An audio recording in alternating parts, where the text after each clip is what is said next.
Hello everyone, welcome to the Armageddon Championship Series 2023. The chess show with more sting than the most deadliest scorpion's tail. And that's one hell of a sting. We're happy to broadcast live from Berlin. I'm Grandmaster Simon Williams, and I'm here with my good friend and brilliant colleague, International Master Jan-Krzysztof. Thank you, Simon. Pleasure to be here. And haven't we been entertained by what's been happening? It's day 4, the last qualifier, European and Africa. And yesterday, it was entertaining and emotional at the same time. We saw a heartbreaking Armageddon. So let's take a look at what happened yesterday.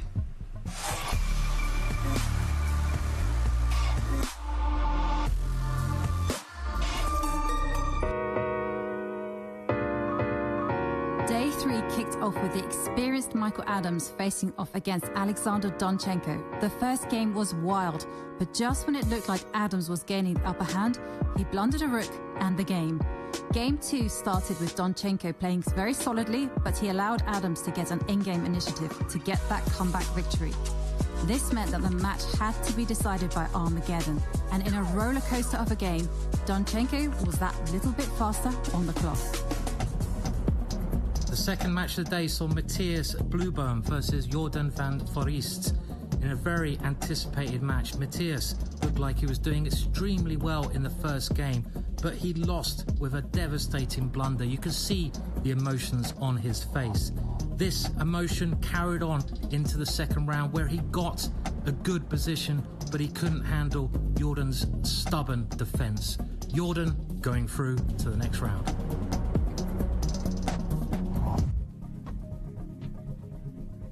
This is Armageddon Championship Series 2023, the ultimate chess showdown of the year.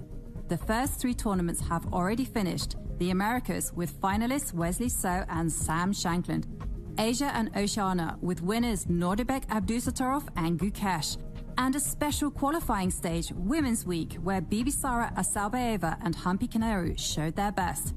And this week, our 4th tournament, Europe and Africa Regional Series. 8 of the strongest players compete for a spot in the grand final with a chance to win the Armageddon Championship. All our events are broadcast live from the World Chess Club Berlin on Unter den Linden. This is make or break. Who will make the cut and go through? Don't go anywhere. This is Armageddon. So our last event before the grand final, where 2 players here will go forward to that competition. It's very exciting. We had our first knockouts yesterday. You can see them in grey, and Mickey Adams and Matthias Blueboom have left the building. But there's still lots of strong players there. I know, and really is the who's who of European chess. You know, we have so many people, over 2,700 in the competition. Jan-Krzysztof Duda, Maxime Vachier-Lagrave, Richard Rapport, as long as Vincent Keymer, 18 years old. And, well, we're in for a treat. Certainly. And of course, we do have to mention our partners. As a technology and digital privacy company, Kaspersky supports the secure advancement of chess in the digital space and its expansion into online tournaments. A perfect combination of human excellence and strong technology.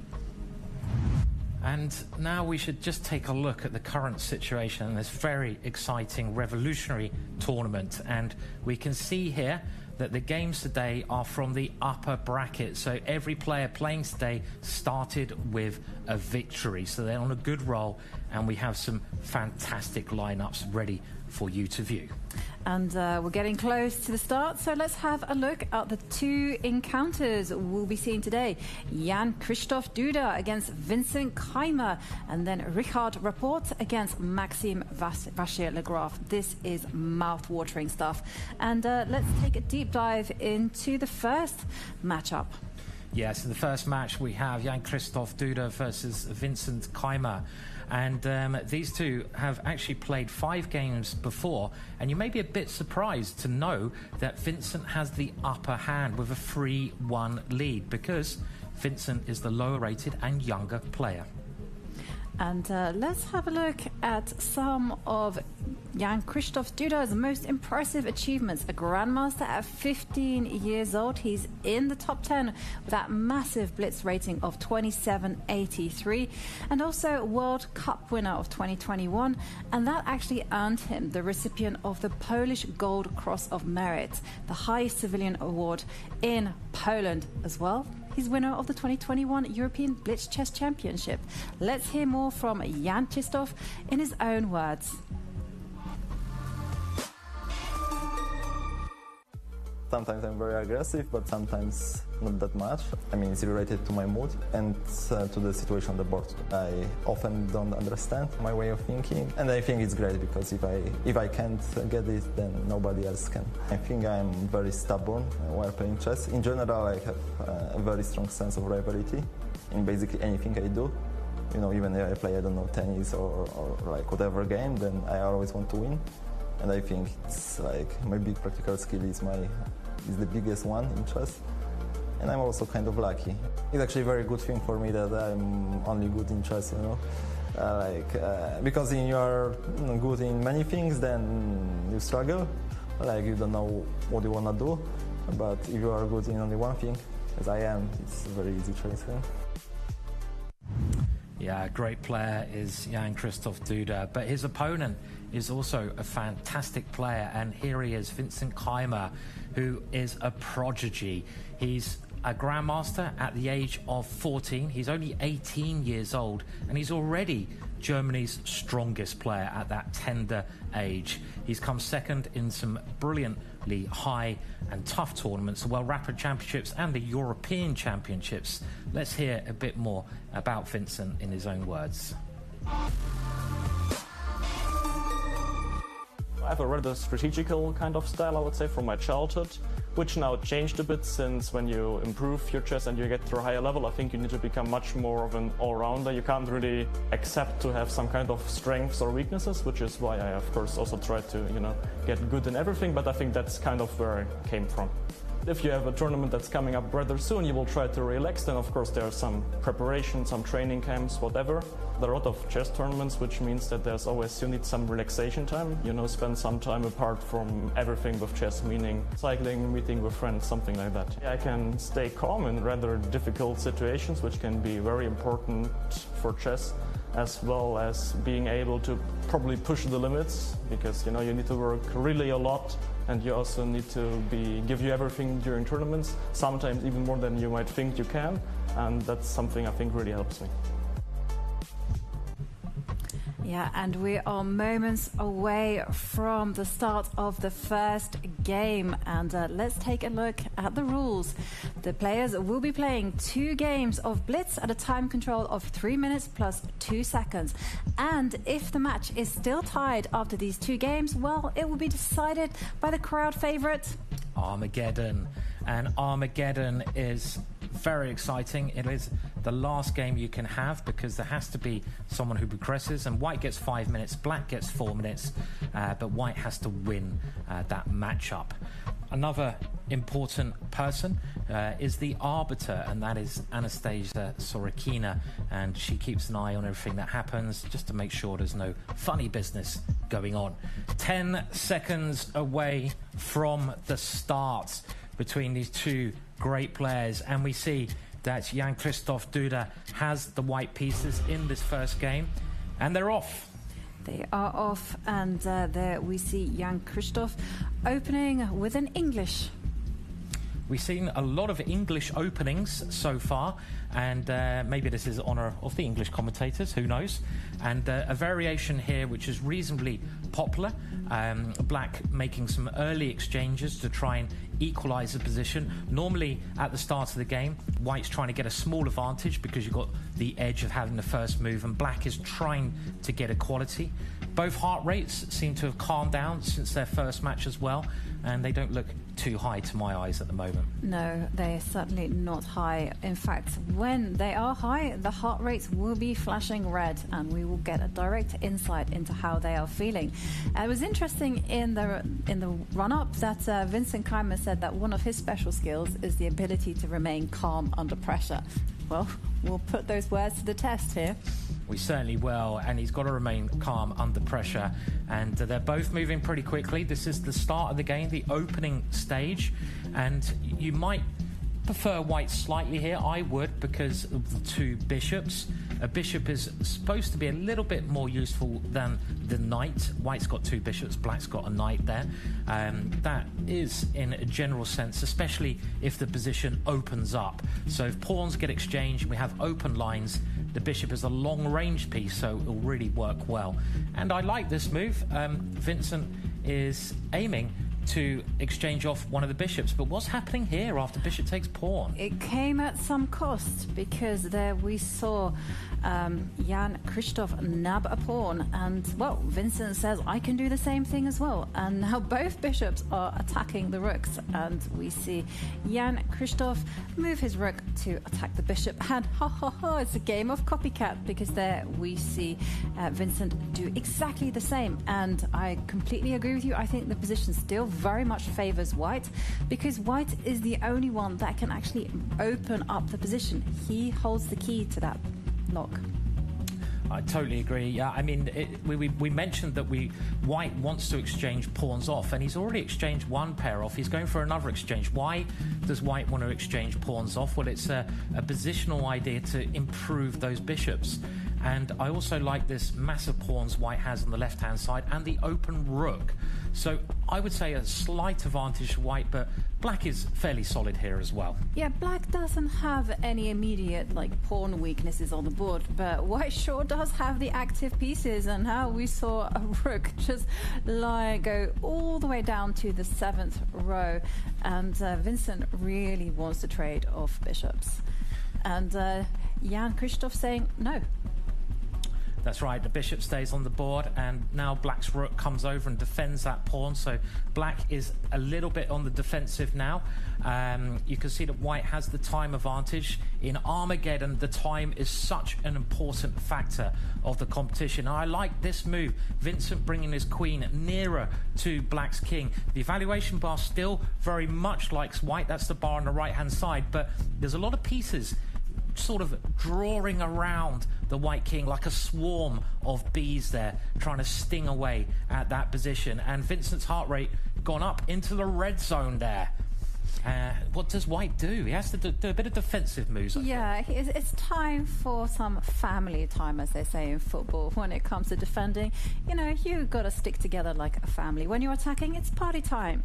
And, well, talking about party time, there is a nice queen move from Vincent, and he is threatening actually to bring his knight forward to the g4 square and start targeting white's h-pawn.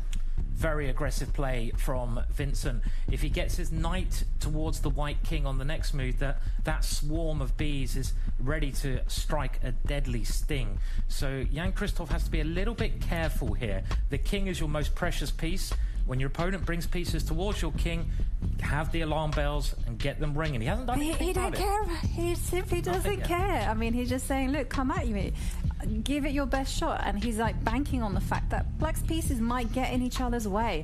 And they are, after all attacking on the light square color complex. And there, Duda is well equipped to meet that.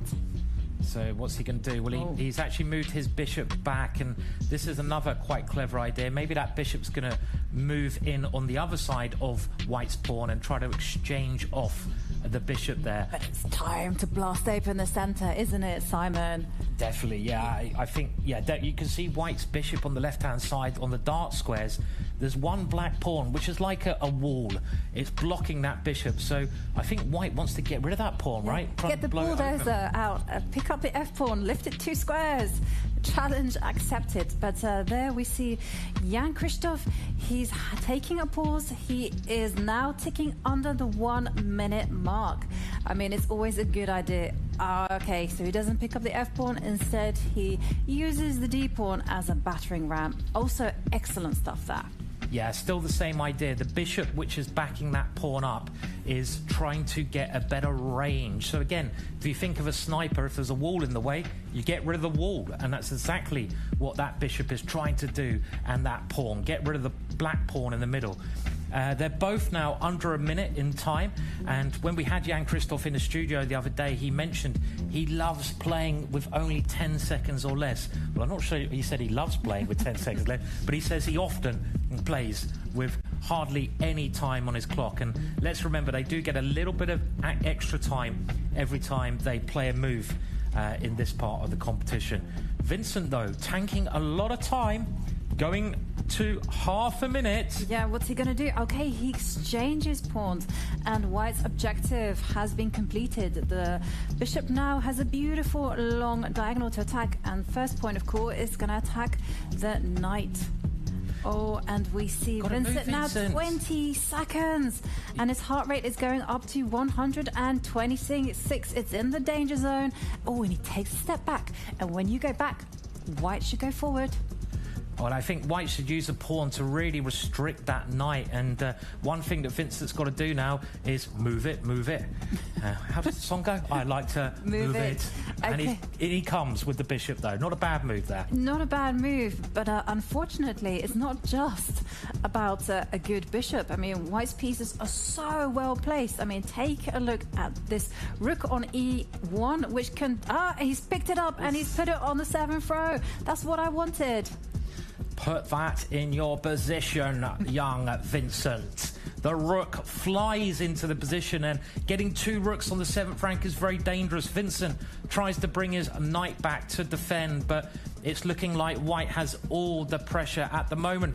Now, though, they're both under 10 seconds. And we see Duda winning a pawn, taking a pawn there. He goes a pawn up, but Vincent now trying to counterattack. The knight flies in. Can Black get any counterplay in this position? Vincent, 3 seconds on his clock there. That pawn looks like a queen to me. It is a killer queen, and there you can see the bishop just retreating, and clinical play from Jan-Krzysztof Duda. He's saying trade of queens. That queen nearly came off the board there. Where is that queen? Is it off the board or on the board? Well, Black moving all of his pieces back to the first rank, and this looks like the end to me. The white pawn is just too strong here. He's moved it, and what a move that was, and there's nothing Black can do here. Black resigns. That pawn was going to become a queen, and the Duda abides. Certainly very impressive game from Jan-Krzysztof there. From start to finish, I mean, he was relentless. He simply didn't give Vincent Keymer a chance. And, Vincent Keymer now in a must-win situation with the white pieces in the next game. That's right. That was actually a very smooth game by Duda there. It seemed like he controlled the position. He got a small advantage, and Vincent never really had anything to do there. He just got forced backwards. White came forwards with the rooks. The rooks were fantastic, and we should have a look at some of the highlights from the match there. Well, around here we had some pawns being exchanged. Ivan Kopa. And maybe this was the start of a bad plan from Vincent, because we saw Duda, he just simply captured a pawn, and after those trades, White was left with a fantastic position. That's right, because White's bishops really started to play, and look at those rooks. Those rooks were just infiltrating into Black's position, causing a lot of problems on what we call the 7th rank there. Also, I love White's bishop. That bishop was always a problem throughout the game in the middle of the board. So White just played very, very well, and he's going to be a hard Duda to beat, playing like that, isn't he? Certainly is. I mean, and here it comes again. Again, relentless. And he's offering a trade of queens, and there you see him capture. And this is a neat point that actually he doesn't move his rook. He simply advances that killer B pawn. And handshake from Vincent. And Vincent will not have much time to recover. I mean, now we are less than 1 minute from the start of play, and Vincent Keymer now in a must-win situation. That's Think right. He can do it. Yeah, he can do it. Will he do it? I don't know. We'll have to wait and see. But that's the excitement. There's no time to get a breather here. They're straight back in to the second game. And Vincent has the advantage of the white pieces. And as we know, he needs to win to bring it to Armageddon. And there we go. Look at that sea of blue there. Very calming before the storm happens. And it's only going to be a big storm in this game. I reckon Vincent's heart rate's going to be a bit higher. But let's remember, the loser doesn't go home quite yet. He'll just drop down. It's a double elimination, so they get a second chance in this competition. If they lose one game, they still can go on in the competition. But with 4, 3, 2, 1. And what is Vincent going to do here? I expect he's going to push his queen's pawn. He does. He loves pushing the queen's pawn. He does. He's certainly got his openings well worked out. And, well, he's played an opening called the Queen's Gambit. And, well, that gambit was accepted. Yeah, I expect a lot of people at home will know the Queen's Gambit from the fantastic TV series out there. And so far, they're following very established moves here. As you got to at this level, you've got to know your openings. You've got to know how you should get into the battle. If you don't, you could put all your forces all over the shop on bad squares. This is Black's idea. Black gains space on the side of the board, but White gains space in the center. And those white pawns in the center can be very dangerous. And this is actually a risky opening for Duda to pick because he only needs a draw. And it's extremely sharp, extremely tactical. So he's going for, I would say, a bit too of a risky approach here in the match situation. Well, they do say that when you need a draw, it's best not to play solidly. It's just good to actually play in a very normal way. And, well, talking about aggression, there we see Vincent not capturing back that pawn, but instead going on the counterattack. And, well, we will see what happens. But okay, it seems to be a game of counterattacks because now the knight is actually not moving, but counterattacking the bishop. Very complicated position now because the pawn can capture the knight. Okay, White just retreats his bishop, which was attacked. Black retreats his knight, which is attacked. Black temporarily is a pawn up, but look at the king's safety. This is a very important factor of this position. White's king has 3 bodyguards. Black's king stuck in the middle of the board. And Vincent throws his bishop out to attack the queen. Looks quite dangerous for Black here. The evaluation bar is heartless. It still thinks that Black is fine, but I'm not so sure. There's some dangerous ideas here for White. There certainly is some danger in the position. And the question is, what is White going to do? I mean, obviously, the knight in the middle is attacked. So I'm predicting that that knight will actually step back to the g3 square, whereupon it will try to reroute itself to more aggressive postures. But this is something that will cost a pawn. And remember, Vincent is in a must-win situation. He can also make moves like knight takes knight, but that isn't going to be maintaining the initiative. Yeah, another move that Vincent can have because there's 2 black pieces attacking the white knight in the middle of the board. You'd love to keep your knights in the center, but Vincent can't do that here. That white knight is attacked by the bishop and the knight. I like this move. He's getting his rook into the game, and now that bishop is kicked back. Black is doing very well here, except for that one thing that he hasn't castled. He hasn't got his king completely safe. Maybe Black doesn't need to worry about that for the time being, but at some point it could be an issue for Duda. But he is certainly thinking about it. And take a look at that. Jan-Krzysztof Duda has a healthy 1 minute advantage. And wow. Ooh, look at the evaluation bar. I know, I saw it. Ooh. You know, suddenly there's a lot of advantage for Black. There is. The evaluation bar is suddenly jumping really in Jan-Krzysztof's favour here.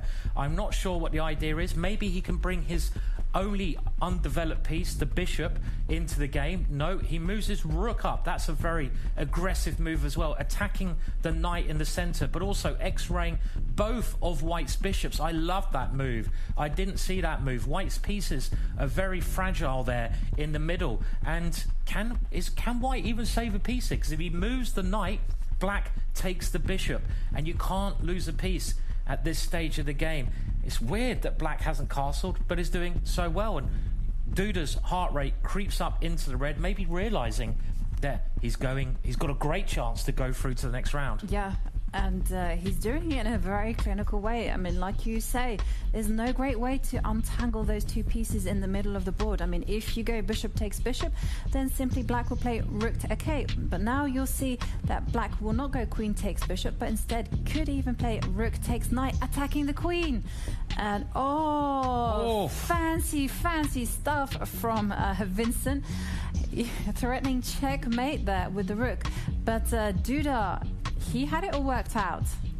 Very sharp play from Duda. Absolutely fearless play. He only needs a draw, and he's playing like an absolute lunatic. The guy is a madman. He's leaving his king in the middle, breaking all the rules. He's throwing pawns up the board, and he's just fearless. I would be so scared to play this way, but the problem that white has is that he's got so many pieces attacked, and black can take that bishop now. The problem is that black king, it could still be an issue. The white rook is threatening to come down and give it a big check. Here, it doesn't come in. It attacks the queen first. Quite a crafty move, that one. Is it? Because if the queen takes the bishop, then you take the pawn with check. Yeah. But look at the evaluation bar, totally in black's favour. There must be a winning move here. I wish I was stronger. Knight takes pawn. Knight takes pawn. Very good, Jovanka. That looks like a very strong move. The knight can counter-attack black's queen. It kind of seems like you have to move the queen because the rook's attacking the queen. He didn't see it. No, but this is also great because look at it. He's attacking the rook on e1 and checkmate is looming. And there you see Vincent. He sits up and, he defends his rook, but he knows his position is falling apart. He's material down and, the queens are going to come off. And if the queens come off, that is only bad news because when you're material up, you want to swap pieces off. White's one chance was to keep the queen on the board and attack black's king. Now black is getting ready to castle as well. He might even castle his king, and he does at last. It's taken a long time to do it, but he's got it safe. The time situation, Vincent, under 10 seconds. Under 10 seconds. I mean, he only has one hope in the position, and that's got those two pawns there on the left. Get them rolling and hope for the best. Praying is not a good plan, but sometimes it's the only plan. Sometimes you just got to pray when there's nothing else that's working, and he's got to roll those pawns down the board, rolling. Like a river. Like a river of pawns, but they're not that scary, the white pawns. And at the end of the day, black has an extra piece, and now the knight comes in at the end of the game, forking the king and the rook there, attacking two pieces in one move. Very smooth victory by Duda. I know. Really smooth. Duda woke up in beast mode. I mean, that was just effective and clinical. And there we saw Jan-Krzysztof Duda easily progress to the next stage by dispatching Vincent Keymer 2-0. Yeah, he played so well in both of those games. He was just dominant. The first game very smooth, and in that last game he just played without fear. I'd be too scared to play that way because he was just throwing all the pieces forwards but leaving his king in the middle. You shouldn't play like that at home. You should get your king safe. Only brilliant players can break the rules. And you see around here Duda just playing so calmly. I think it's that clever thing about chess or anything you get good at, that the only time you break the rules is when you completely understand the rules. You can't break the rules if you're a beginner because it will go horribly wrong. You have to really master everything until you can go outside the box and do something a bit different, and that's really what Duda did in this game. Yeah. The black king, the bishop and the rook, they just stayed there, and he used all his other pieces. It seemed remarkable that this idea worked. I know, and take a look at this moment when Duda just actually puts his rook down on the fourth row, notices that there's a lot of congestion for the white pieces, and uses his tactical skills to great effect. And here, again, it looks scary. White's pieces are really menacing, but Duda, he's got it all worked out. He's just like, okay, you know what, I will just force a queen trade, and everything is great. That's right, and as soon as the queens came off, it looked very one way. Well, it's one way, a lot of it really, but that extra piece coming in, and the final little tactic here was the black pawn marches down to create a square for the knight. The knight now comes in. It couldn't come there before because there was a pawn defending that square, and that finished that match off. So we now have an interview with the loser, so we'll go over there first. We're here with Vincent Keymer. Vincent, you just lost a tough match. How do you feel?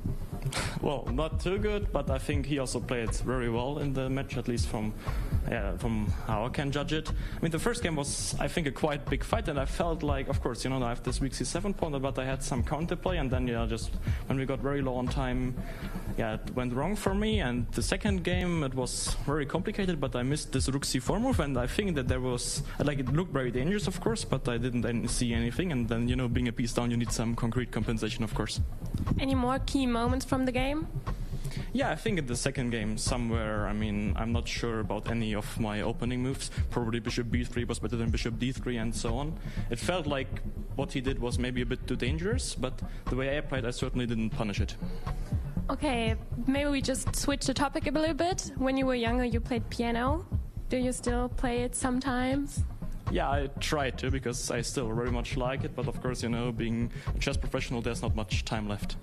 You had 2 rest days. What did you do in these days? Yeah, not much actually. I took a rest, relaxed a bit. I of course also prepared, meaning of specifically for the games, but also just in general doing some tactics and so on. Yeah. Okay, thank you so much. You're still in the tournament, so best of luck. And now we go back to the studio to Simon in Jamaica. Thank you, Sonia. And it's a great pleasure to have Jan-Krzysztof Duda here with us in the studio, who just defeated Vincent Keymer. And I have to say, you made it look easy. Thank you. So the match, of course, wasn't that easy. But once you win the first game, it's the pressure is on your opponent, and and therefore he, of course, tried to strike back in the second game, but I think, or I hope, I had everything under control. And then talk us through the first game, because that looked quite even. You're both playing very quickly, and then suddenly you were better. Yes, my opponent must have expected the English opening, because he varied with this knight d4 move, which I didn't quite remember, to be honest. But on the other hand, the positions are so slow after that you can do whatever you want, basically, with white. And I thought I had some pressure, actually, because after rook a7, I thought his 7 pawn is kind of vulnerable in the long run, but he always had, these tricks around my king, and he was, of course, going to try right square bishops, and then, the pony can be dangerous at times. So, but once I played d4, I thought it's, it's very, very safe for me. There is no attack whatsoever for him, and I'm pressing. So, and then we were both low on time, but my position was much easier to play, so, so I converted it. Yeah. And the heart rates, it seemed to be pretty much lower this time, but it got up to 1-4-1 there, so it's not too bad. And, did you feel stressed at any time? Yeah, a little bit. Of course, there is tension, and I'm actually kind of surprised that it's so low, I think, because in general, my pulse is getting high very quickly, in no time, one can say. So, but I haven't, measured it during playing a chess game. So, 141 isn't that bad, I think. And what about the second game as well? Because that was very exciting. I mean, you left your king in the middle there, and we thought that was quite risky, but it seemed to work out just perfectly. Yes, first of all, I was very... I had prepared this QGA. It's my, I think, second time in, over the board game that I played it. So it must have been a surprise for him. But at the same time, it's very solid for black, of course. So it made perfect sense. And actually, I was kind of very angry on myself, because after d4 I played, a tempo knight f6, and of course d5 and d takes d4 was the idea. Yeah. But luckily he played knight f3 in the second move, and in transposed, because after c4, I would have to play something else. And, so you kind of blundered on move one, but he didn't pick up the blunder. Yeah. No, it was, just instinct. Yeah, I mean, I have played like, I don't know, a billion times. Yeah, this knight f6, of course. So, and after that, I mean, after bishop d3, I was on my own, but I thought it's, it must be good for black. And then, I think he blundered actually this rook c4 tactics, and but it wasn't easy. I mean, to judge, because he's losing the piece, but he has some attack, and and it's you never know in such cases what's going on. But but I did it also partially. First of all, I have considered it to be like the most principal, and I didn't see refutation of it. But secondly, I was ahead on the clock, so I thought, it's like I put an onus on him, and he has to show something immediately, because otherwise the match is over. And he didn't quite show the follow-up. I'm not sure. Maybe knight takes e6 was a better try after rook c4. But then I assume just bishop takes e4, and I don't know what's going on, but I am piece up. So and in the game I think especially after queen e3, he must have blundered queen d2, and it was game over basically. Good practical decision in the end. And looking ahead at the brackets, you'll be facing the winner of between Richard Rapport and Maxime Vachier-Lagrave. Obviously, you've played both these players. I mean, who do you prefer to be playing in terms of like style? I'm not sure. They're both crazy players, so and of course very strong. Maybe I would slightly prefer to play Rapport, but he's of course extremely strong, and it's like I've played him this year even 2 games in blitz, so it was 1-1. We both won our games with whites. So, but usually there are some very, very crazy games I'm having against him in blitz, especially. So, that would be cool. You like crazy games? Yeah, I mean it's nice, but of course MVL also is of course a very aggressive player and very sharp. So we can, some mess can also be expected in that case. So. I'm really looking forward to playing this case. So I think we're guaranteed an exciting match in the next one, but you're doing well so far, so congratulations, and we'll just have a look at some highlights now and get back to the tournament. Thank you. Thank you. Okay, thank you. Thanks.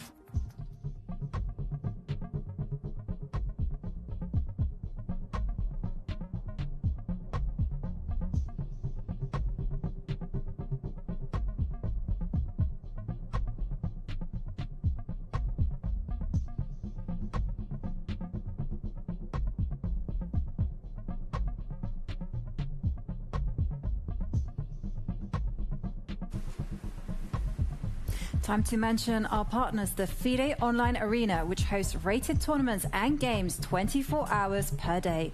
Join the arena and you'll get a FIDE ID, profile on FIDE.com, access to pro chess community, official online ratings and titles, all recognized by the International Chess Federation, prize money tournaments, and so much more. So play official games at chessarena.com. Yeah, and we're going to get to our second match of the day very shortly. And what a match this is going to be. We have Richard Rapport versus Maxime Vachier-Lagrave, both over 2,700. Now, the score between these two does favour Maxime, who has an 8-win advantage over 3 wins for Richard. But you never know. It's Armageddon, and expect the unexpected. So it's going to be one hell of a match. Let's have a look at the players in more detail.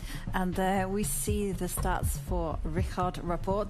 27 years old, born in Hungary, now represents Romania.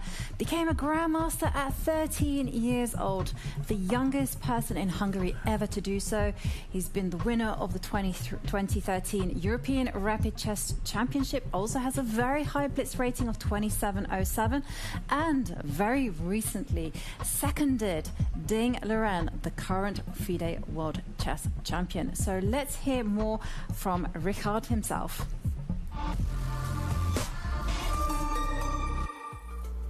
I am reasonably happy, and I believe, okay, maybe it's sounds bad, but usually I'm quite unhappy when I'm playing tournaments, and I'm quite happy when I'm home.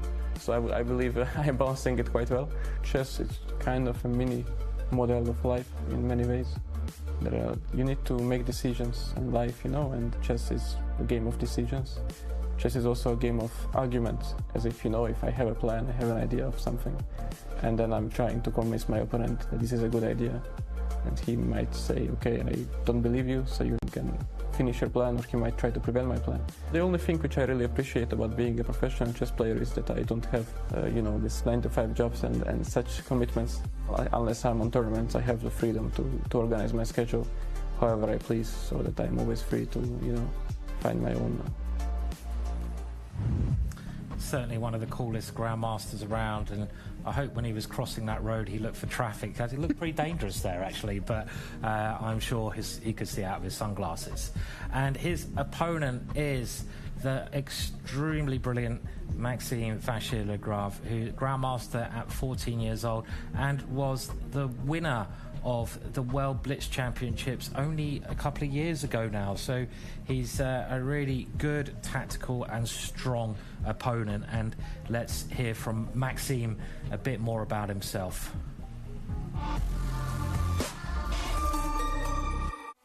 I'm quite an intuitive player, but at the same time I rely a lot on calculation.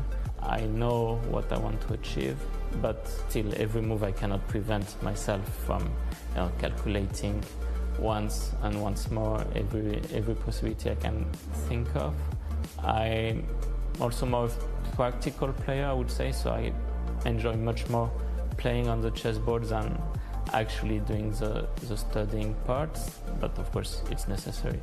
I think what helps me the most is the resilience. So sometimes I'm down in chess or even in life, but whenever I feel down, I will find the strength to come back and to fight once more. Yeah, he's a great player, isn't he? He is a fantastic player, and they're, such an impressive set of skills that both players will actually have to depend upon, because we are less than 1 minute away from the start of the second match, and this one is just too close to call. We have Rapport, who is our maverick, against an intuitive calculator, Maxime Vachier-Lagrave, and they are also phenomenal blitz players, and Maxime Vachier-Lagrave is in the top 20 when it comes to blitz ratings. He is, yeah. I mean, this is going to be one hell of a match. I mean, as you mentioned, Ricard is known for his maverick kind of play. He's someone who creates stuff rather than follows stuff, but MVL is a calculating beast. I love the way he's cleaning the board. I don't know if they dropped some mud in the board in the middle of the competition there or something, but he gave it a good clean there. Okay, so we have the first move. He's pushing with the king's pawn, but Simon, I just wanted to indicate, look at the way the players have just put their knights. Maxime, knights are facing forward. I like my knights facing forwards, but Ricard likes his knights facing sideways. Are you a forwards girl or a sideways girl? You're a forwards girl. And in the meantime, we have seen Maxime Vachier-Lagrave break through in the center. And a bit of a surprise, I would say, from Ricard, the way he's played this opening. I quite like it. And again, just look at the king safety here. The black king has a lot of pieces before it can castle the same way the white king goes. It's going to take 3 moves. If black can do that, I think he'll be doing absolutely fine. But can white use the safety of his king to create some problems here? Okay, we have some exchanges in the middle of the board, and this could lead to a queen exchange, which I think would help Maxime, because if the queens come off, his king will immediately be in less danger. But he's now having his first think, so I would say the opening battle gone Ricard's way, just on the time. Ricard's up on time and Maxime is spending time. This would kind of indicate that maybe Maxime has been surprised somewhere at the start of the game here. He's normally so well prepared, isn't he, as well? He is. He absolutely is completely well prepared. I mean, he has a lot of unusual ideas that have been well worked out. Don't be fooled by his interviews where he says, no, I didn't look at this, I was freestyling. No. There's a lot of hard work behind Richard Rapport. That's why he was chosen as a second for the now world champion, Dane Laurent. And he always comes out with such interesting ideas, and this move very interesting. The queen comes out, maybe supporting the white knight to come to b5, come over to the left hand side. That seems like a nasty idea. For example, if black now moved the bishop, which black would like to do to get castled, the white knight could cause a lot of troubles there. Also, the queen vacates the square it's just come from for a white rook. If the white rook can come to that square or line up against black's queen, so there's a little bit of pressure here on Maxime's position, and Maxime doesn't normally play this slowly. I was actually watching him yesterday play what we call bullet chess, 1 minute chess against Jordan van Foreest, and they were playing so quickly it was a blur to me. This seems like a good idea, aiming to get the queens off and just relieve a bit of the tension in the position. And the queens are off, and like you say, that will come as a huge relief to Maxime Vachier-Lagrave. But what's not going to be pleasant is, of course, the clock times. I mean, Richard Rapport has... Okay, and he's also grabbed a pawn there from the a7 square. So Maxime decides to sacrifice a pawn just so he can complete his development and get his king safe. So Richard has gone a pawn up. He centralizes his bishop. But is there some ideas? We just saw a pause. Is there some knight coming in? And there was. Wow. I think Richard saw that at the last minute and then decided, okay, it's okay. Okay, is it okay? What a move from Maxime. That knight jumping in. You might be thinking, why can't you take the knight? Because of the black rook. So it does seem like Richard had this under control. And now black has this nice bishop. The white knight comes back, threatening a big check. Look where that knight can go. It can go and fork the king and the rook. So black castles his king. Maxime's got to pick up the pace here, though. He's very much down on time, and he is down a pawn as well. It looks like a safe pawn to me. I feel like white has played brilliantly so far, getting an extra pawn in a safe position here. Yeah, I completely agree with you, but these two are tactical just amazeballs. I mean, they're just complete wizards at that game, and be careful. You have to bring your tactical A game when you're facing Maxime. And there we see a trade of rooks, but it looks like Richard has everything under control. Except his heart rate. Richard's got everything under control, but he's nearly double the heart rate of Maxime there. He did mention he gets quite nervous, understandably. He doesn't really show it, but he is a pawn up here. Maybe he's getting excited, Jovanka, about this great position he has. I think so. I mean, often you do get nervous when you start to smell victory.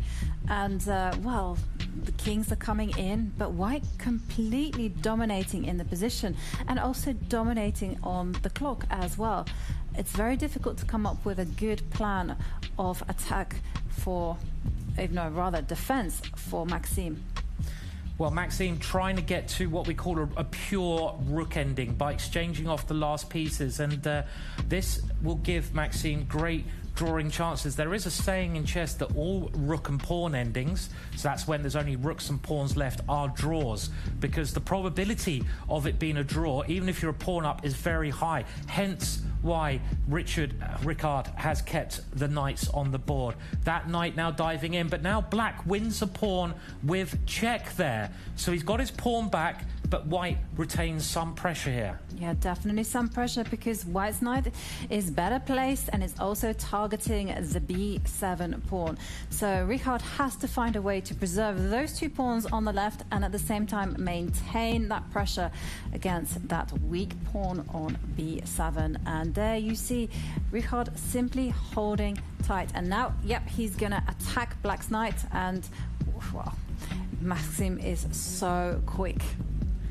Yeah, Maxime diving in there. And he has now got material equality, which would indicate it's nearer a draw. But look at White's pawns. White's pawns are just creeping up the board. Creepy crawlies. And if they creep all the way to the other end, it's touchdown and they become queens. And if one of those pawns touches down, it is going to end the game. So that's the one major problem that Black has here. Now, there's a little tactic here. If you go knight takes pawn, Black can go check with the knight and take a white pawn. So maybe you move the king in here. The king is a very important piece. There it goes in the ending, just avoiding any checks for that move. And well, Maxime, he's a tricky customer. He's getting ready to pick up the b pawn, moving one square, destabilizing the knight. He doesn't have too much choice. And there we see Richard with a knight check. And well, maybe the knights will leave the board, but nope. And wow. Very clever move there from Maxime. He moves his knight back to attack White's pawn, and White can't defend that pawn. He can only move his king up the board, and this means again it goes back to material equality. So it's looking like a great defensive job so far from Maxime Vachier-Lagrave with the black pieces. Still a bit of danger as White has the passed pawn. That means a pawn that is unobstructed and can become a queen, but I think everything's okay at the moment. Well, it might be okay on the board, but it's certainly not okay on the clock because Maxime, take a look, only 6 seconds.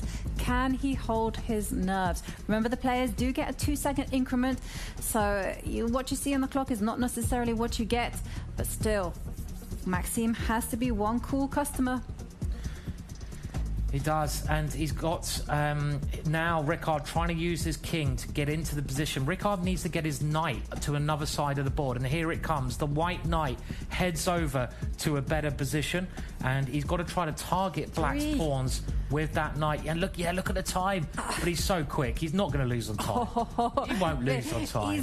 He's cutting it short. It's 2-1 seconds. Oh, he lost on time. Oh, well, there you go. So as soon as I say he won't lose on time, he loses on time. It was the final countdown. Listen, the final countdown. Come on, Jan-Krzysztof, it's your time to sing. Oh, my goodness me. Richard Rapport, Maxime Vachier-Lagrave. What a roller coaster. I mean, we saw everything there. Richard, very impressive in the opening. And then somehow he lost his way. And Maxime Vachier-Lagrave was able just to hold his resources together. But in the end, tick-tock, you know, you've got to remember that. Am I being cruel? No, not at all. I just want to hear you sing. And we have, I think every... Perfect, there we go, just a little boogie.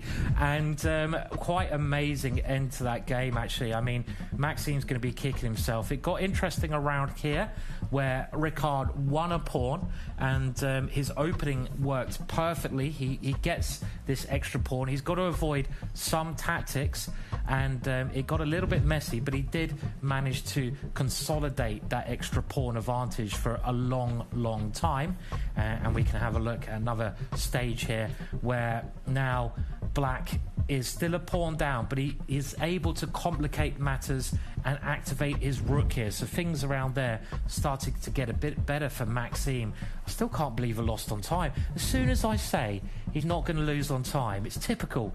Yeah. And you can see White dive in here, but great defensive play from Black with this move here. Yeah, some excellent defensive play from Maxime Vachier-Lagrave, and he really did manage to level the actual game position, but unfortunately it was the clock. I mean, we did say it was going to be a problem when you leave yourself with that little time, and 2-second increment is not that much when you think about it. And here it comes, 3, and he somehow or other he froze. It's unbelievable. Here I mean, it is. at this level, you just don't freeze. I mean, you know, it is commentator's curse. You say one thing and the opposite happens. I've never seen Maxime lose on time, so that's why I was so shocked. But okay, can he make a comeback? He has the white pieces in the next game. There's not long to go before we kick off there. He's got to win with white. He's got to put the pressure on, and he's very dangerous with the white pieces. So there is a chance we will get an Armageddon today, I think. Yeah, Maxime Vachier-Lagrave is the kind of player who can blast anyone off the board. And Richard Rapport, well, he did win the first game, so he is looking at ways where he can just be solid and neutralize Maxime's aggression. And we have 11 seconds until the start, so white must win. Maxime Vachier-Lagrave must win this game to take it to Armageddon. If it's a draw, or if Richard can hold it and draw or win, then he goes through. So they are off, and we see Maxime's favourite move, the king's pawn. And now Richard going for quite a dangerous opening, giving space away immediately here. But he's done this before. He did this in his first game, and there it was very successful against Van Foreest. It's not going to come as a surprise, right, to Maxime. Yep, I mean, it's not got a good reputation, the opening that black is playing, because if you look at black's pieces, they've only gone 3 rows up from the start, while white's pieces have gone 4 rows up. So white has a space advantage, but maybe Richard is just trying to get a solid position because he knows a draw is good enough. So he just wants to not take any risks and sort of just say, come and get me, Maxime. You're going to have to weaken yourself to get near me. I'm just going to play in my nice, solid, positional style here. Yeah, absolutely. I mean, it's very much a wait-and-see approach from Richard. And there you go. You know, he's maneuvered his knight towards the center, but still he has some weak points in his position, namely that d6 pawn. And Maxime is just playing very naturally. You know, he's going to line up his rook in the center and, again, enjoy the space. I'm just wondering whether he can take some time out and make a luxury move first. And I could, yeah, there it goes. Picking up the h-pawn, moving it 1 square away, taking away the g4 square from any black piece. Yeah, white should have a small advantage here, but black is solid. That's really how we're looking at the position. It's a bit hard when you've got a cramped position to maneuver your pieces. There's not as many squares to maneuver on, so both sides playing a bit of a waiting game. They're just trying to improve the positioning of their pieces so far. With that last move, Richard wants to get his rook into the middle of the board. Your rooks are very good in the middle. Look at white's rooks, perfectly placed there in the middle of the board. And Maxime can't help it. No, it's a good move. It is a great move, I know, but he can't help it because, you know, an aggressive player always wants to make aggressive moves, and he takes the space. And there you go. We have on the right side the skeleton for making an attack. Yeah, and I like what white's doing here. That bishop maneuver, very crafty, but black is still solid here. White's got to win this game, so he's got to play risky chess at some point, and maybe that's what Richard is doing. Okay, you've got to get rid of this knight, surely. He does. He captures that knight, takes it off the board. So white has the 2 bishops, but white has what we call double pawns. The pawns are in the way of each other. So I don't think black's doing that badly as of yet. It's just heating up, I'd say. We're into the middle game now. The middle part of the game, I'd say, is just about starting.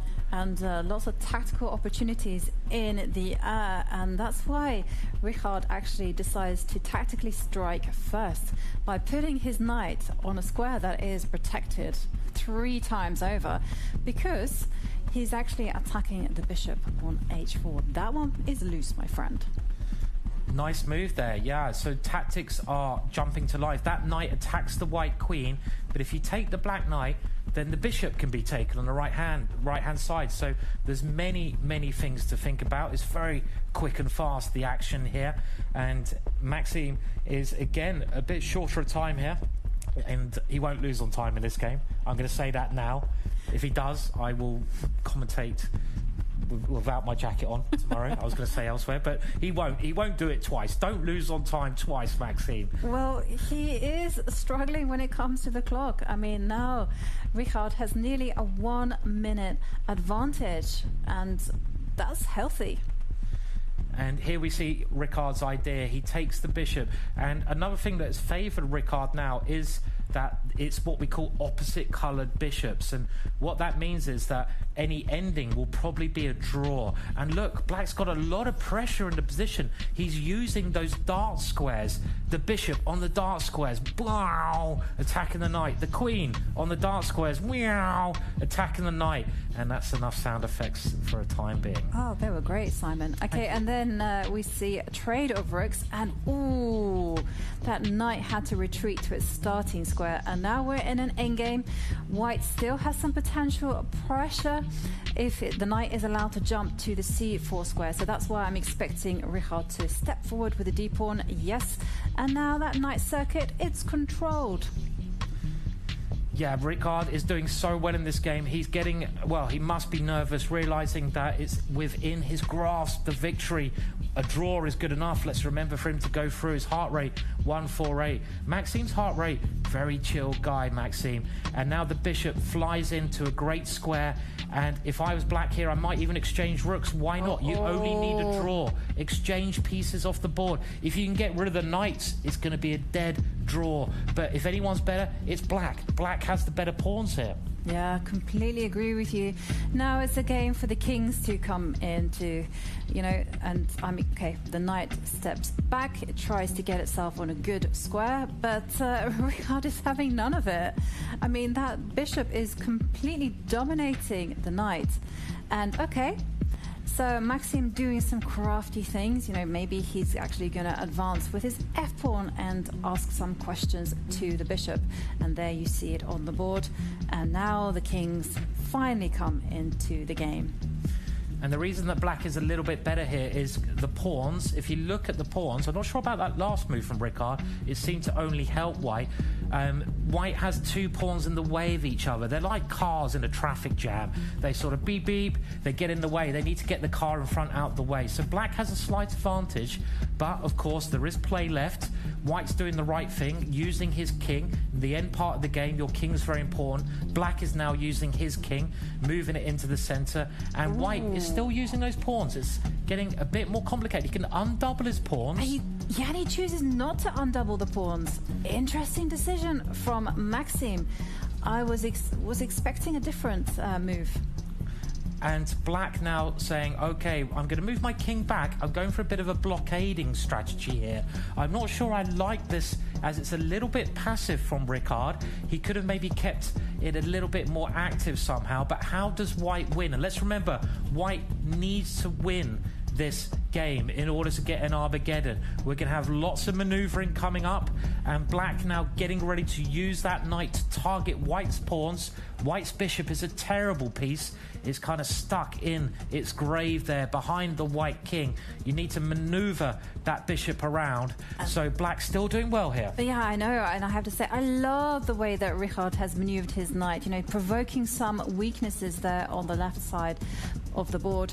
And that knight is still going to carry on moving. And take a look at the clock imbalance. Richard has over 1 minute. Maxime, just 11 seconds. And okay, there we see Richard. He's a genius with the knights, you know, just dancing them around the board. Up to 160 heart rate, which I can totally understand. And with that last move, Maxime is trying to keep the knights on the board, which is understandable. If the knights come off, they might as well shake hands and agree to a draw. And I did say Maxime won't lose on time again. Don't do it, Maxime. Not twice. Once, okay, but not twice. And black is still doing very well here. I don't see how white could ever win this position. I can't see any good plans for white here. Well, there is a target that white can attack, and that would be the d4 pawn, which is standing alone, unsupported. And that's why Maxime is just making these sneaky moves. He's preparing to relocate the knight to attack the pawn in the middle. So Richard has to be careful. He can't be complacent here, and that's why he retreats. And here he comes, and there you go. He's able to defend that pawn with his bishop, and the trickiness continues from Maxime. There, the knight is trying its hand on the right side of the board, and well, Maxime just living the life on the edge. 7 seconds. Yeah, Maxime trying everything he can in this position to create some chances. The white knight jumping around, trying to cause problems. But black's knight is also jumping around. And now they've repeated the position once. Remember, if you repeat 3 times, it will be a draw. And the black king trying to get active here. And the white, okay, it looks to me like if anyone's making progress, it is black. Black's piece is finding good squares. Black does have the pass pawn. Can he push the pawn now? Surely he's got to think about this move. Ricard has 27 seconds to decide. Can he push the pawn? Can he get a queen? If black can push the pawn all the way, he has. He's going for a queen. And now the bishop comes in, dominating that knight there. We call this the knight stable, this lovely position. And the white knight can't move anywhere because it'll be captured. Well, it does move somewhere, but it is captured. This is looking very, very bad for white. There's nothing to be done. It's a blockade now. I think they can agree to a draw. Even though white is a pawn up in his final position, it's a very interesting position actually. There's no way white can make progress here because all the pawns are on dark squares and white just can't attack them. He has a light square bishop, the bishop can never hit them, and the white king can never get through. Well done, Ricard. Brilliant result. I know, brilliant play, I have to say. He held his nerve, and Maxime wasn't quite his day. And what a match. Richard Rapport taking it 1.5 half. Very impressive. Brilliant play against a world champion, an ex-world champion from 2 years ago in the same time limit. So that is a really impressive victory for Ricard there, and that was a really tough game. But he played so well in both of the games. I mean, he got this tactic here, which actually gave him a slightly better position by capturing that bishop, and Maxime just kept playing moves to keep the pressure on. But at no moment did Ricard crash, even though his heart rate was getting up to like 160, 170. It never ever affected his play. He got in the zone. He really does play so well under pressure. Yeah, he certainly was very sharp today. He seemed to spot all of Maxime's tricks, and here was a moment that we thought that Maxime might undouble his pawns, but in the end it was very well calculated by Ricard, and no way that Maxime could break through. Yeah, and they got to this position at the end, which should always be okay for black because the bishops are on opposite colours, but you've got to be careful, especially when there's so much tension on the game there. And Maxime is trying to make as many problems as he can here, but the black knight was diving into the position and causing white some issues as well. And we can see the end here. And wasn't this where the pawn came? It was. It was, and that was a brilliant idea. Pushing the pawn, and black was completely safe here. That pawn very dangerous, and there's nothing that Maxime could do. He had to exchange his knight off, and as soon as that knight came off, he can't attack any of black's pawns after some very careful play. So very nice play from Ricard. It was very impressive. It felt very smooth. And we're going to go over to Sonia, who has an interview with Maxime. We're here with Maxime. You just lost your game. How do you feel? Yeah, I was feeling very slow today. I was really playing much slower than usual, and it cost me a lot. So, I mean, I guess something went wrong from the morning, because normally I play much faster simply. Do you have any key moments of the games? Yeah, I think first game simply the fact that I thought for so much and couldn't find a satisfactory response. I was trying to remember what this position was about, but I couldn't, and there's no time simply. So I just went up and down, and I almost managed to save, but not enough. And second game I just blundered this simplification with knight e4, exchanging all pieces and giving Richard a very comfortable position. So no, he played much better than me today. Okay, maybe we think about better times. Last week, I think you just won the French competition with your team. How was it? It was very nice, of course. It was also very tense because it all comes down to the last round, and we clinched the title, although we were not sure before the last round with a draw. Actually, all 8 games ended in a draw, and it was very, very, very tense, but a bit of a relief also because for a few years we were trying to win this title and we couldn't manage. And how does it feel like when you win as a team and when you win just on your own, like in comparison? Oh, it's definitely not the same, but like, of course, it's quite intense to win as a team, even though it's obviously like not a team sport in itself. It's still, but by being with your team for like 2 weeks or maybe over the years, you build a bond, and of course it gives that much more pleasure, like to win as a team and to see also your teammates being so happy. You have been in Berlin for a couple of days. Did you see anything? What have you done? I've walked a bit, but that's about it. I didn't see anything in particular. But like I enjoy my time also at the club every day because I think it's a very nice place. Okay, thank you so much. You're still in the tournament and best of luck. We go back to the studio to Simon and Jovanka. Thank you, Sonia, and it's a great pleasure to have Richard Rapport with us here in the studio, and you just defeated Maxime Vachier-Lagrave in a very exciting match. Talk us through the first game. Oh yeah, it certainly started better than yesterday. No, I got super lucky. I feel like I've kind of misplaced it. I felt like I was doing very well. Then I missed something very stupid. I missed knight b3, yeah. Then I pretended that I didn't miss it with playing c4 instantly. Yeah.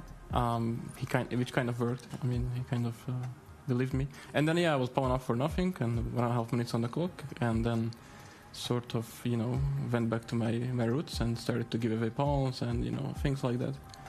And then at the end, it was, this knight end game is probably still unpleasant, but it was mainly unpleasant because he had, virtually no time, right? And he lost on time, which I was quite glad about. Yeah, Simon couldn't believe it in the studio. Just a second before he lost on time, I think I said Maxime will never lose on time, and then it went 4-3-2-1. So I was very surprised because he's a brilliant speed player. So it was shocking, but a nice first game for you. Yeah, actually, it was not. Recently, I almost won on time another time in a Grandchester event, but then my opponent pulled some interesting. Resources, let's put it this way. So sounds a bit dubious. Yeah, so it was a nice experience to finally win on time, in blitz. Yeah, when I very often lose on time myself. So yeah. And talk us through the second game where you found this amazing trick by putting the knight on e4, and then after that it looked like you were very much in control. Yeah, actually, I've lost to Maxime once like this in the classical in Bill. I think it's more than 10 years ago. It feels like around 10 years ago, maybe 9 or something, but quite some time ago. And in the same line, with G3 and this Fyodor with ED4. Yeah, and I think he just played obviously very quickly because it's a blitz game, and he missed knight e4, which after which I'm just having a 2 results game, and then I was kind of trying to maneuver the fact that draw is more than sufficient. With the fact that my position is just, extremely good, yeah. So I was kind of trying to, use this to my bargaining chip to my advantage, yeah, just to trade more pieces and to get. And even at the end, I guess I'm clearly better, but just was very glad to enter his fortress and to finish the day, yeah. Yeah. Yeah. If we take a look at the heart rates, you got to 171, pretty good going. Again, yeah. Again. You tend to start at the 120, which is already in the danger zone. But 171's good. But the thing is, you seem to handle it so well. So even though your heart rate gets up, do you feel that helps you getting in the zone? No, not at all. The problem is, I guess, that thanks to my very healthy lifestyle, as you can see on my heart rate, I'm quite used to this, yeah. So I'm not used to seeing it in numbers, but I'm used to feeling it inside, right? So I guess I'm accustomed to play while your body is dying, your mind still have to focus. Yeah, I'm accustomed to this, yeah. So nothing new under the sun for me, yeah. I guess, a great win, though, because Maxime must be one of the favourites in this tournament, and that means you're safely through to the next round. And yeah, I'm very surprised. I scored 1.5 points more than expected today, so yeah, can't complain. You're very modest. And let's have a look at the brackets and see whereabouts you are and who you're playing. Yes, so you'll be playing Jan-Krzysztof Duda. Presumably, well, you've played him many times before. And Jan-Krzysztof told us that normally when you two face each other, you play crazy games.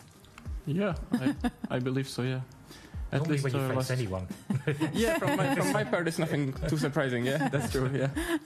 So, but yeah, it's fun to play him. Of course, I would have been happier to play someone else, since I think he's first seed maybe in Blitz. I'm not quite familiar with numbers, but he's an exceptional Blitz player nonetheless. But okay, this is, I guess, my reward or punishment. We will see for winning. Yeah. Well, you'll have a rest day tomorrow. Do you have any plans? Well, I wasn't actually quite sure if I am having a rest day, since I was not even dreaming of winning, so I didn't look it up, but I am... Okay, this is like a double win for me, or a triple win for me. I mean, this is amazing, yeah. So yeah, I will make plans. I guess my wife will make plans and I will obey, yeah. I see that, yeah. I won't say you're not getting in trouble. That was just too funny. We will make plans, yeah. Yes. And what have you done so far in Berlin? Anything? Yeah, a lot of walking actually. So yeah, I'm super tired actually. So like this Blitz is the least cardio I'm doing here, yeah. So a lot of walking and going from places to places. Yeah. I don't know. It's. I feel like there's still much to explore, though. So like it's the good news. But I like this. You know, we are kind of in a very central area, and I like this lively neighborhoods anyway. Like even when I'm home in Belgrade or in Bucharest, the same areas, I very much appreciate them. So yeah, I have a lot of fun in Berlin. Yeah. And do you have any hobbies? Like here or just in general? Life? Yeah, I have a few hobbies, but like I'm thinking what I should reveal. No, I just something vanilla. Yeah, I just like to, random things. Like I like to go for walks, cinemas, movies, reading. I mean, nothing too fancy. Yeah. No sports whatsoever. Nothing healthy. Nothing what is recommended. Yes. Yeah. Well, thank you very much, Richard, and we wish you all the best in your upcoming match. Thanks a lot. Thanks. Yeah. Okay, thank you.